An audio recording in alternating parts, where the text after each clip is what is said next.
This is 1020s, a podcast from 1020 Marketing. 10 episodes, 20 minutes each. Because meaningful marketing gets to the point. Hello, everybody, and welcome to 1020s. I am Mark. And I am Bev. Welcome. Hello, Bev. How are you? I'm okay. How are you? Good. Very excited for this week's guest. This week, we're going to be talking about the role of market research in marketing. And we have a truly special guest, a friend and trusted advisor, David MacDonald from Environics Research. David is Group Vice President, Financial Services at Environics Research Group, and he's been a valued and important member of their team for 25 years now. Our paths crossed more than 10 years ago when we worked together for a large global automaker on the same account, where we were tasked with developing a social media impact study for their brand, which was at the time, not done. It was pretty groundbreaking and exciting to give this to that client. We've continued to be friends through the years, and we're excited to have the opportunity to pick his brain today and discuss market research. So without further ado, I'd like to bring him in and we can questions. Get this all going. I'm sure you have lots of questions. All right, let's let him in. Okay. Hey. Hey, Mark. How are you? Hi, Hey, Bev. Good. How are you, David? Doing really well. Thank you very much for having me. I love the Environics background for your Zoom. It's the nicest background room I've ever seen.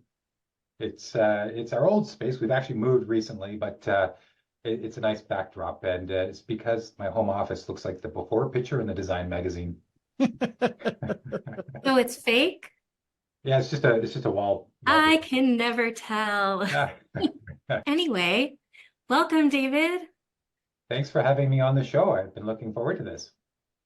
David, we usually start with a brief, self-introduction. If you can give us a little bit of background on yourself and your role at Environics. Sure. I've been with Environics for almost 25 years. It'll be 25 at the end of June. And I'm a career researcher. So that's a fancy way of saying I'm a data nerd. I love getting down and dirty in the data and finding out interesting patterns and sharing it to clients and people who will listen. And I've probably learned and forgotten more stats than most people will ever care to know. But you just if you're a questioning person and love learning, it's a fantastic career. I started out in automotive research and then did a lot of consumer research. And for almost 20 years, have been leading the financial services practice at Environics and having a lot of fun along the way.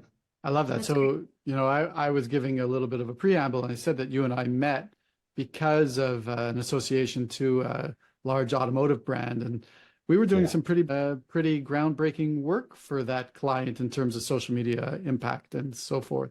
That's right. And maybe we can dig a little bit deeper into that. I've got a couple of thoughts that I'd like to share with you on that. Sure. So why don't we start there, David? Why don't we talk a little bit about market research in general and its role in marketing, and how did this impact study play into that? Yeah. So I like to joke that marketing research is the roadmap or even the insurance for your marketing or business plan. A lot of people, entrepreneurs in particular, think they've got a great idea and just launch out into it. And that's a great way for many to start. But for businesses to grow, they really have to know what their customers really want, what they value, what they see in the brand that you represent, and what could be next. Where should you open new locations? What new extensions should you offer? What kinds of new marketing communications you want to include in your advertising? And picking up on your last episode, what kind of music might align in the marketing? So a lot of testing and ideas can be found and discovered in research, but really it can help you quantify your business plans, your goals, your objectives, your market sizes, and can help you deal with issues that come up along the way. And we've had a great opportunity for working with many clients over the years who've used it and helped uncover many opportunities that maybe they hadn't known were there. So just to clarify really quickly, when we say market research, I know a lot of people immediately think of focus group. Exactly. One-sided window. I used to do them a lot when I was younger, and I took them very seriously. My first exposure to the world of research was as a 4-year-old or a 5-year-old in a shopping mall with my mom, and we got intercepted by a group that were doing taste testing for gum. And I remember I couldn't stand the gum, and apparently that was important feedback. But really, everything that we touch and interact with around us can be touched by research. And you mentioned focus groups or another form of in-depth interviews, one-on-one discussions. That's a form of qualitative research where you try to find out what people think and feel about a product or a brand or a service that they're using. And that can often uncover some really cool insights. But other kinds of research include surveys, customer satisfaction measurement, advanced analytics, database mining. If you've got a customer database and you can see repeat purchase patterns or spend, that's a form of research. Keeping your eye on your competitors and what they're up to can be very important. And even data analytics in neighborhoods or site locations. You know, if you have ever noticed, gas stations tend to congregate on the same corners, it's because they've learned that that's how you get the biggest catchment of customers, even though your competitors right across the street from each other. So there's lots of cool applications of research, and working with a research agency like ours, we can help clients to understand what their goals are, what their marketing plans or their business plans, design the right tools, because qualitative isn't right for everything, quantitative isn't right for anything, and you want to really make sure you're getting the right solutions. And then we design it and execute it and hopefully uncover some findings that will really help the businesses grow. I love that, David. I'm going to ask you a question that might be counter to your own business development process, but a lot of companies out there, you know, who don't work with a company like Environics. Yeah. I think there's still opportunities for them to do their own market research or to do a scaled down version of, That's right. What are some of the ways that a low budget enterprise can work with marketing research to generate some level of insight that will help guide their business? Yeah, and it can, I mean, you have to watch out for the bias of the interviewer. If you're the store owner and you intercept your customer and say, hey, what do you think of our products and our brands? There's that sort of positive social bias that people are going to have and want to tell you pleasing things. So you have to be careful that you may not get purely unbiased feedback if you ask them directly. But simple surveys, email surveys using off-the-shelf platforms. I know a lot of people know of SurveyMonkey. It's got its applications. It's limited in what it can do, but it can help small businesses in particular who don't really have large budgets to spend. And then just observational research, watching customers making decisions, watching the price points they're willing to pay, testing the market with some different applications are all ways of applying localized small scale research to find out how people are reacting to it. And closer to your world, Mark, looking at social media feedback, if they're validated customers, particularly if they comment on specifics of the service interaction and the ratings that they're given, then you can get some really good insights that come out of that. I was gonna go down that path and say customer reviews mostly, Yes, right? exactly. So, ratings and reviews to me are the most accurate way that you can keep, in touch with the heartbeat of your clientele and get honest feedback. I think these feedback loops can be really powerful. And I think of the work you and I first did, Mark, working for that global auto company. One of the first things we discovered when we were comparing social listening research to more traditional research, survey research, was the people in the surveys may not have been participating in the conversations in social media, but they sure were consuming it, and it sure was influencing their consideration of the different brands. And it really made me realize the interconnection between these different types of research and how you can move the needle without you realizing it's been moved based on those kind of reviews. It's interesting because there are some very active ways of getting insights and information, and then some passive ways as well, like observation and things like that. Are there any active ways that people seem most likely to participate in? It depends on their interests and their context. So if you were to come up to me in a mall and ask me about cars, the food I was eating would be cold, my coffee would be cold, I'd still be going on about it. My wife, maybe not so much. And so it depends on the interest, and that's partly the self-selection that can happen. You need to get past the car nerds to get to the people who are actually the mainstream buyers. So that's what we do with proper sampling. But the world of trial intercepts where you give out products to try and get people to react to them. People really enjoy that. Some people who attend focus groups really enjoy that experience. And we do a lot of research with financial advisors, surveys, and they love giving their feedback. So where there's a connection, people really like to have their voices heard. That makes a lot of sense because I think people feel valued. It makes them feel like they matter and that they have a tiny little stake in helping make something or create something that might be That's right. better or do better. And we think of research mainly for consumer brands, but Mhm. if you think back a number of years when the Harper government curtailed the census, people didn't like that. And the census after, when it was opened back up, there was record levels of completion. So people wanted to share their feedback and believed in the quality of data that was being collected. Let's shift gears here for a couple of minutes, David. I'm curious to know, is there anything that you've seen in your industry that is being bettered by AI? Yeah, AI, just like the internet 25 years ago, 20 years ago, is going to present new opportunities and new challenges.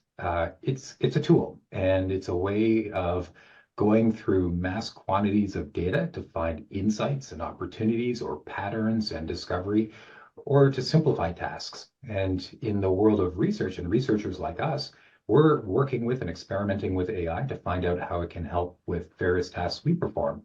So coding open-ended sentiment for an online survey takes hours of time to go through, but AI tools can simplify that. You want human coders to review it, make sure that the content and tonality is valid. And you remember all that, Mark, from the social listening work that we did. 100%.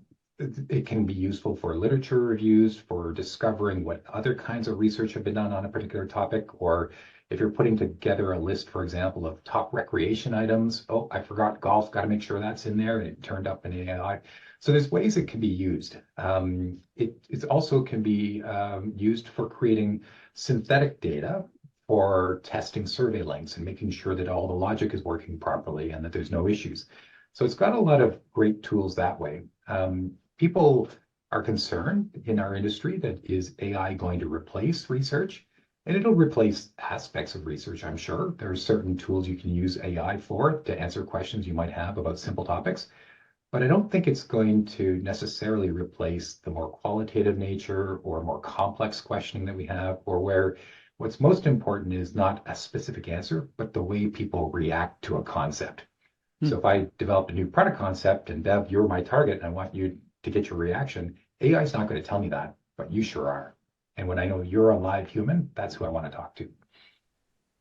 It's interesting. I think there are two areas AI could benefit in this area, in this specific field. And one is interpretation of data tables.